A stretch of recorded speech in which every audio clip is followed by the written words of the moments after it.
Okay, आता ब्लडमध्ये drugs दोन फॉर्ममध्ये प्रेझेंट असतं. एक असतो दोन फॉर्ममध्ये प्रेझेंट असतं ते ड्रग. तर एक फॉर्म असतो त्याचा फ्री फॉर्म आणि दुसरा असतो बाउंड फॉर्म. तर ह्या दोन फॉर्ममध्ये ड्रग्स आपल्या ब्लडमध्ये प्रेझेंट असतात. तर आता फ्री फॉर्म काय असतो? फ्री फॉर्म म्हणजे काय की हा जो फॉर्म आहे हा कुठल्याच प्रोटीनला बाउंडेड नसतो, तो फ्री असतो, कुठल्याच नाही. आणि जो बाउंडेड ड्रग आहे ना तो प्रोटीन्सला बाउंडेड असतो, म्हणून त्याला बाउंड फॉर्म म्हणतात. ओके, मग ते दोन प्रोटीन आहेत. एक आहे अल्ब्युमिन की जे ॲसिडिक असतं आहे आणि दुसरं आहे अल्फा 1 ग्लायकोप्रोटीन की जे बेसिक असतं आहे. मग आता हे फ्री ड्रग कोणत्याच प्रोटीनला बाउंड नसतं, त्याच्यामुळे it can move to site of action and म्हणजेच free drug can move to site of action. म्हणजेच फ्री ड्रग हा साईट ऑफ ॲक्शनपर्यंत पोहोचू शकतो आणि त्याचंच एक्सक्रिशन पण होतं. आणि bound don't move to the site of action and it can't be excreted from the body. म्हणजेच फ्री ड्रग हा ॲक्टिव्ह आहे आणि बाउंड ड्रग हा इनॲक्टिव्ह आहे. ना त्याचं ॲब्झॉर्प्शन होतं, ना त्याचं साईट ऑफ ॲक्शनकडे मूव्हमेंट होते, ना ते बॉडीमधून एक्सक्रीट केलं जातं. हे सगळं फ्री ड्रग करतो. मग आता बाउंड ड्रग्सचं काम काय आहे आपल्या ब्लडमध्ये? तर मग आपल्याला माहिती की हे जे फ्री ड्रग्स आहेत ना हे यांचं ॲब्झॉर्प्शन होतं, मग हे साईट ऑफ ॲक्शनकडे जातात, मग ते एक्सक्रिटेड केले जातात. मग ते एक्सक्रीट होत जातील तसं त्यांचं कॉन्सन्ट्रेशन ब्लडमध्ये कमी होणार. मग जेव्हा फ्री ड्रग्सचं कॉन्सन्ट्रेशन ब्लडमध्ये कमी झालं तर मग ते जे बाउंड ड्रग्स असतात ना ते बॅकअप प्लॅन्स असतात. ओके, आता ब्लडमध्ये ड्रग्स दोन फॉर्ममध्ये प्रेझेंट असतं. एक असतो दोन फॉर्ममध्ये प्रेझेंट असतं ते ड्रग. तर एक फॉर्म असतो त्याचा फ्री फॉर्म आणि दुसरा असतो बाउंड फॉर्म. तर ह्या दोन फॉर्ममध्ये ड्रग्स आपल्या ब्लडमध्ये प्रेझेंट असतात. तर आता फ्री फॉर्म काय असतो? फ्री फॉर्म म्हणजे काय की हा जो फॉर्म आहे हा कुठल्याच प्रोटीनला बाउंडेड नसतो, तो फ्री असतो, कुठल्याच नाही. आणि जो बाउंडेड ड्रग आहे ना तो प्रोटीन्सला बाउंडेड असतो, म्हणून त्याला बाउंड फॉर्म म्हणतात. ओके, मग ते दोन प्रोटीन आहेत. एक आहे अल्ब्युमिन की जे ॲसिडिक असतं आहे आणि दुसरं आहे अल्फा 1 ग्लायकोप्रोटीन की जे बेसिक असतं आहे. मग आता हे फ्री ड्रग कोणत्याच प्रोटीनला बाउंड नसतं, त्याच्यामुळे it can move to site of action and म्हणजेच free drug can move to site of action. म्हणजेच फ्री ड्रग हा साईट ऑफ ॲक्शनपर्यंत पोहोचू शकतो आणि त्याचंच एक्सक्रिशन पण होतं. आणि bound don't move to the site of action and it can't be excreted from the body. म्हणजेच फ्री ड्रग हा ॲक्टिव्ह आहे आणि बाउंड ड्रग हा इनॲक्टिव्ह आहे. ना त्याचं ॲब्झॉर्प्शन होतं, ना त्याचं साईट ऑफ ॲक्शनकडे मूव्हमेंट होते, ना ते बॉडीमधून एक्सक्रीट केलं जातं. हे सगळं फ्री ड्रग करतो. मग आता बाउंड ड्रग्सचं काम काय आहे आपल्या ब्लडमध्ये?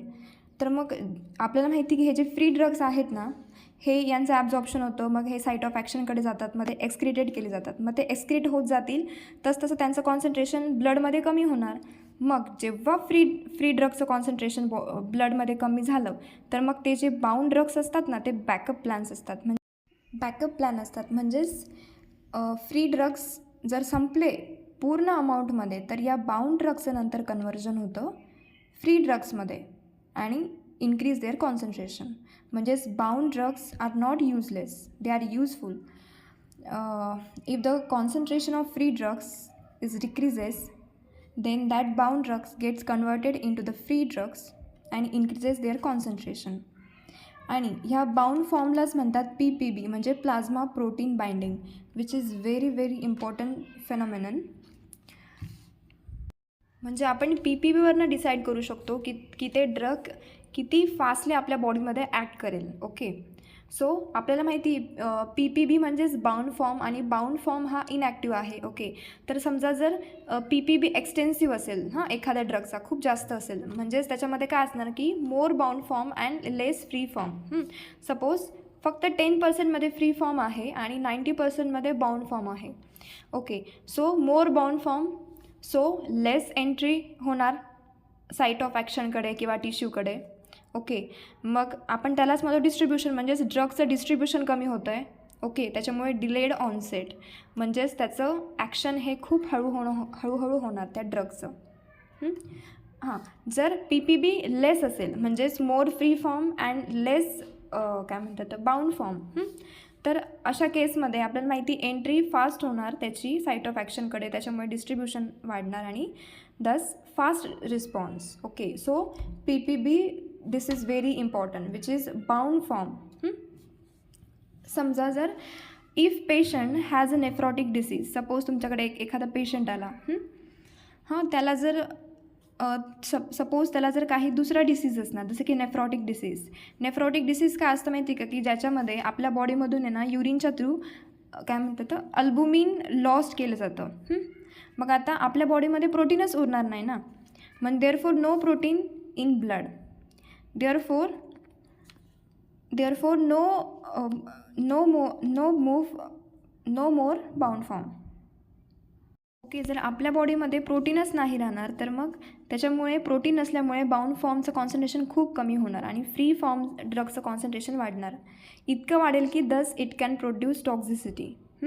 म्हणून अशा पेशंटमध्ये काही कमी डोस द्यावा लागतो त्या ड्रगचा नॉर्मल हेल्दी पर्सनपेक्षा. म्हणजे नॉर्मल पर्सनला तुम्ही जर 100 ग्रॅमच्या डोसमध्ये तो ड्रग देत असणार, तर ज्याला नेफ्रॉटिक डिसीज आहे त्या पर्सनला तुम्हाला तो 50 ग्रॅममध्ये द्यावा लागणार. ओके, हो, नाव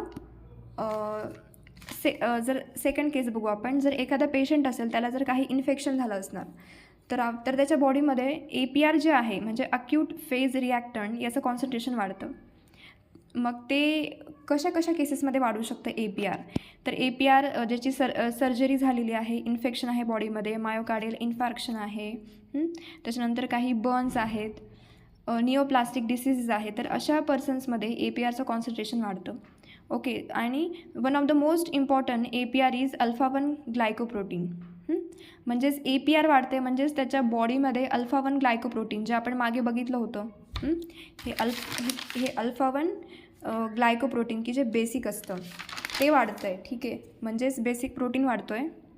म्हणजे आता इथे उलट आहे, तर आता इथे बाउंड फॉर्मचं कॉन्सन्ट्रेशन वाढतं आहे आणि फ्री फॉर्मचं कॉन्सन्ट्रेशन खूप कमी होतं आहे. त्याच्या उलट आहे.